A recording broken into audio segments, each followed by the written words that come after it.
essas emoções, né, da carreira, que a carreira proporciona, ficam... o senhor com certeza vai levar com o senhor, né? Porque são assim, instantes que nunca mais vai esquecer. Não. Nunca mais. Fica na memória. Tanto é que a minha mãe tem 90 anos, vai fazer 90 anos, está quase 90. Ela lembra de coisas assim, incrivelmente, coisas da vida dela, coisas boas. E isso aí também eu acho que eu vou levar para o resto da minha vida. Não sei se eu vou viver 90 até o 90, mas marca, né? Marca. Por exemplo, a história que o senhor tem com a Elis Regina. Elis, mal barato. O meu sonho era tocar com Elis. Às vezes as pessoas pensam que eu toquei com a Elis. Não, mas era o meu sonho. Eu via ela gravando com o Ney Matogrosso lá e ela gravando no estúdio do lado. Era o meu sonho. Por incrível que pareça, eu fui gravar com a Elis Regina depois que ela faleceu. Como é que foi isso? Como é que foi essa história? O produtor, acho que foi o Mariozinho Rocha, o produtor achou uma fita cassete do ensaio. Fita cassete, que essa garotada nem sabe mais o que é fita cassete. Nem usa mais. Acharam lá uma fita cassete do ensaio, só que a sonoridade estava ruim. Mas eles conseguiram tirar a voz, só a voz, que os instrumentos estavam muito ruins, porque foi gravado tudo junto, né? Aí nessa brincadeira me chamaram para gravar com a Elis Regina. Eu falei, mas poxa, a Elis morreu. Aí a gente só ouvia a voz da Elis Regina, aí os arranjos de Speranzeta, era Lincoln Olivetti, que eu não me lembro dos arranjadores, mas aí a gente gravou e para mim foi uma emoção muito grande. Mas essa sua gravação foi muito tempo depois que ela tinha morrido ou foi meses assim? Não, a Elis faleceu em... Foi ela em janeiro de 82. 82, mais ou menos 84, foi na época que eu já estava com a Simone. Foi mais ou menos 2 anos depois. Mais ou menos depois. Tanto é que saiu meu nome lá como Jorge Luiz de Carvalho. Nome completo. Depois que não era, eu era só o Jorjão, botaram Jorge Luiz de Carvalho. Depois que aquela história que eu falei, a Nair falou, Jorjão Carvalho. Fica já Jorjão Carvalho. E desses artistas todos que o senhor fez parcerias e tocou junto, qual que o senhor destacaria como assim o mais exigente ou mais excêntrico, sei lá? Exigente mesmo, Edu Lobo. Ele é muito exigente, é competente, muito competente e totalmente exigente, bastante. Chiquinho de Moraes era muito exigente, mas ele deixava a gente criar um pouquinho dentro da partitura que está escrita, né? O Jaime Alla é um cara super exigente, muito exigente. Entendeu?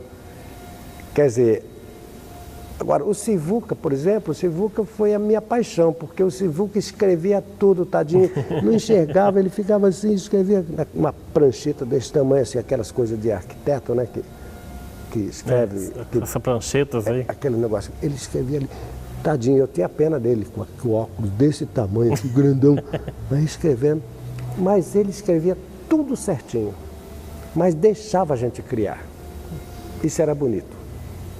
Ficava com essa liberdade, né? Era bonito, deixava o músico tocar, né? Edu Lobo deixa, mas é muito exigente. Mas é bom também. É tipo os arranjadores eruditos, são totalmente exigentes, né? A pessoa vai assistir uma peça erudita, vai um maestro lá e tem que ouvir aquilo que eu te falei até no início. Aquela cocheia tem que ser aquela cocheia. Tem que ser igualzinho o Beethoven construindo a música, sabe? Quer dizer, o erudito é isso. Né? A gente popular, a gente passa do erudito para o popular. Eu gravei no disco da Andréa Montezuma, cordas vocais, um baixo e voz. Gravei o Trenzinho do Caipira em 3x4. E eu perguntei para o senhor falar do mais exigente, o mais excêntrico e tal, porque, por exemplo, eu tenho grande admiração pela Nara Leão, que também foi uma cantora que morreu muito cedo, né? Morreu cedo. Ela era aquele doce de pessoa que era no palco, era a mesma coisa do estúdio, por exemplo? Não? Doce, maravilhosa. Foi Um momento muito feliz. Infelizmente eu gravei com ela somente um disco, abraços e beijinhos e carinhos sem fim, né?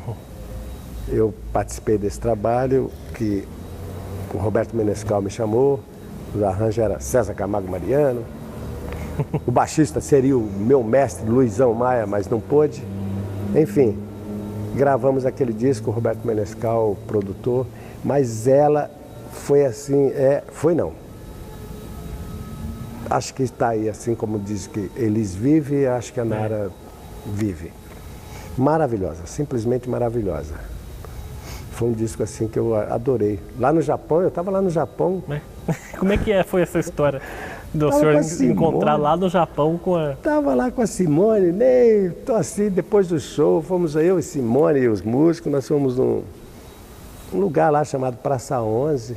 Praça 11, onde é o reduto musical brasileiro. Aí, de repente, no intervalo lá que o pessoal está tocando, lá, os japoneses, né? Tocando bem, chorinho. Tocando bem, rapaz. Aí, de repente, no intervalo, botaram lá, Nara Leão. Falei, esse baixo aí, eu tocando. Nara Leão. Aí, quando eu falei, o cara já foi lá, pegou o disco, já veio, ei! O baixista que está tocando nessa gravação está aqui, Jorjão Carvalho. Aí comecei a autografar os discos da Nara Leão, não era o meu disco, muito barato, muito legal isso.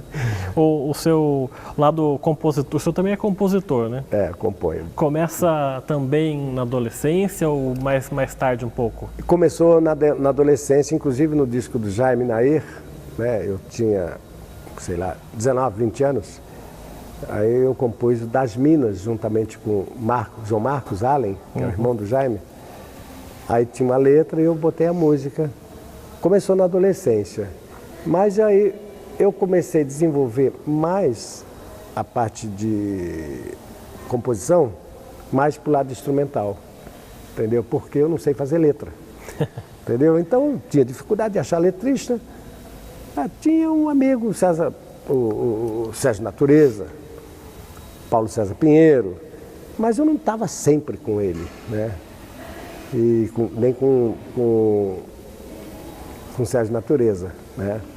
Sérgio Natureza as aparências enganam, né? Então, mas aí eu desenvolvi um lado mais instrumental. E mesmo nesse lado instrumental, o senhor sempre teve facilidade para compor?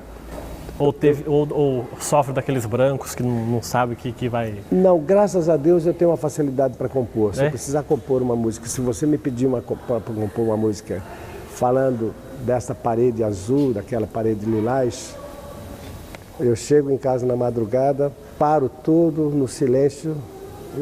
Graças a Deus eu tenho facilidade para compor. Às vezes eu componho até sem o instrumento. Escrevo, né? Vem aqui as notas na cabeça, pego a partitura, graças a Deus eu sei escrever. Perdão. E eu escrevo sem instrumento. A melodia que vem. A música do Sivuca, que eu fiz por Sivuca, Menino Sivuca, eu compus sem pegar no instrumento. Caramba! Depois que eu escrevi, mostrei pro Sivuca, e o Sivuca gravou numa banda maravilhosa que eu tive, chamada Sem Batuta. E tinha composições minhas, tinha composições de todo mundo. E o Sivuca foi participar. Foi uma homenagem que eu fiz a ele em vida, chamado Menino Sivuca. E essa música eu compus sem pegar no instrumento. E também escrevi o arranjo sem pegar no instrumento. O senhor tem essa facilidade, então? Facilidade um pouco também de conhecimento, porque eu estudei, né? Estudei como escrever e educamos... A gente, nessa época, a gente educava o ouvido. Não tinha essa história do computador que você tem uma facilidade. Então a gente tinha que afinar.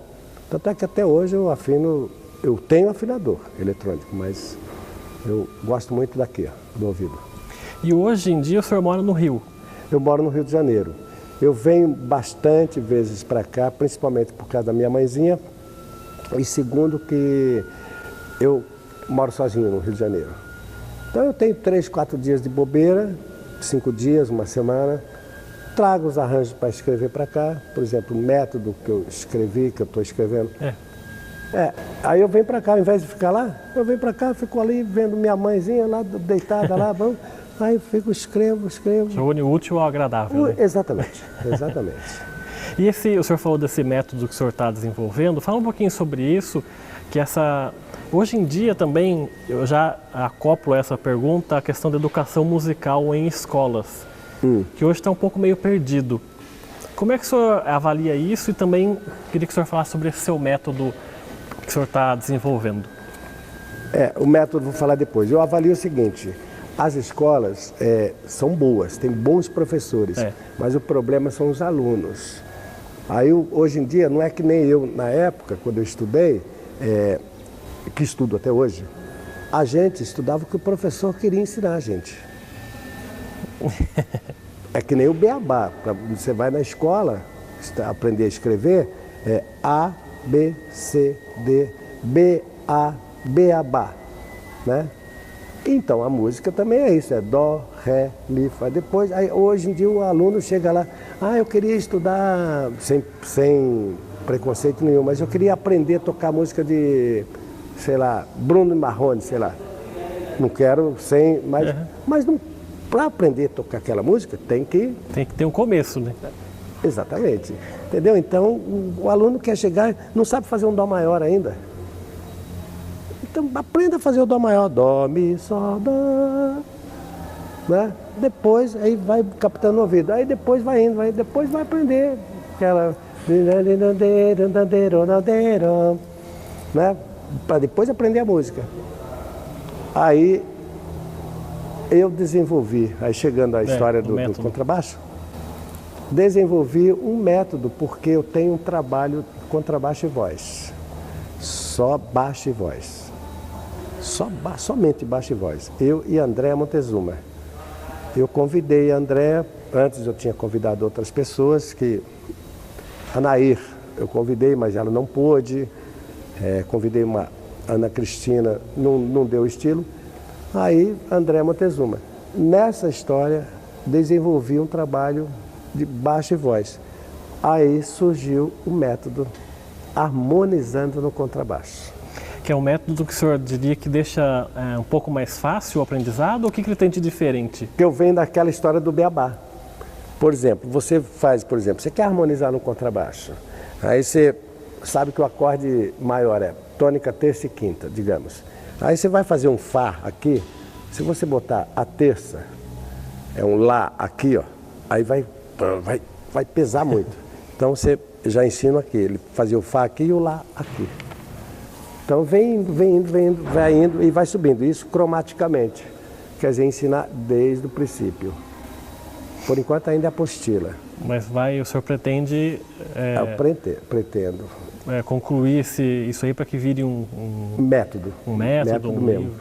Eu estou correndo atrás de uma editora lá junto ao governo do Piauí, que eu gravei lá com a Fátima Castelo Branco, produzi, né, o disco dela, e ela está... a produtora dela está batalhando para virar método. Não sei, mas aceito.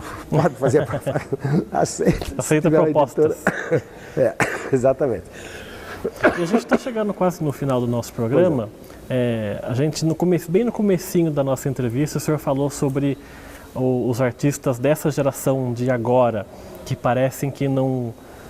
ou que não se lembram dos artistas da outra geração, como a do senhor, ou então se esquecem de propósito até para não ter esse escudo. Eu queria perguntar para o senhor como é que o senhor vê a música hoje, se esse, entre aspas, se esse esquecimento faz mais mal para a música ou tem, sei lá, um lado bom para outra geração?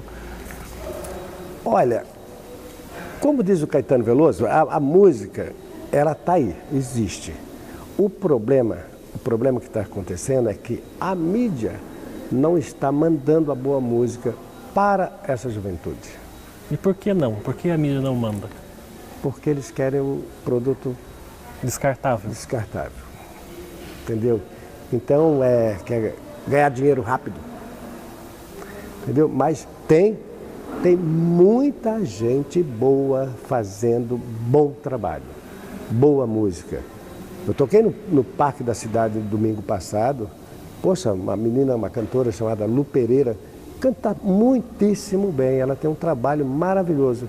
Agora, é difícil, gravei com Cíntia Jardim, Fátima Castelo Branco, produzi, tem um disco que eu fiz com Jorge Prittman, um inglês, maravilhoso, que fala sobre os pássaros.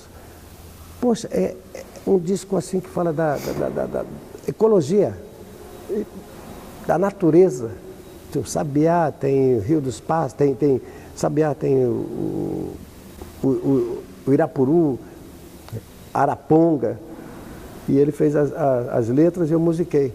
Agora, não tem espaço. Não tem divulgação. Não tem divulgação. E eu fico triste porque as pessoas, essa juventude, não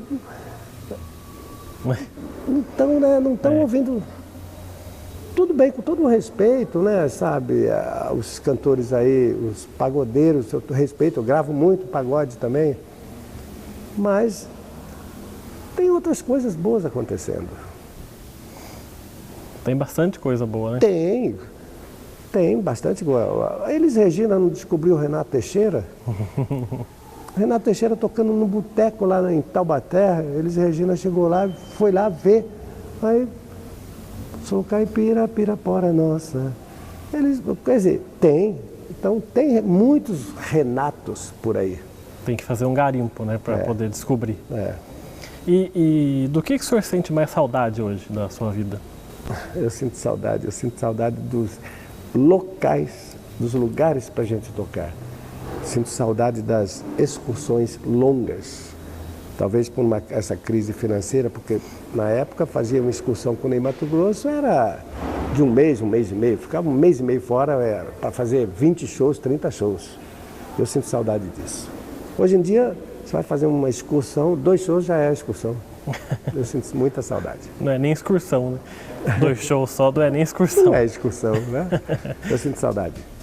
Tá certo, Jorjão. Eu quero agradecer a sua presença aqui. Parabéns por essa carreira recheada de só coisas boas, né? Muitas histórias. Obrigado. Também. Parabéns pelo seu trabalho e obrigado pela sua entrevista. Obrigado, valeu. Obrigado. Obrigado.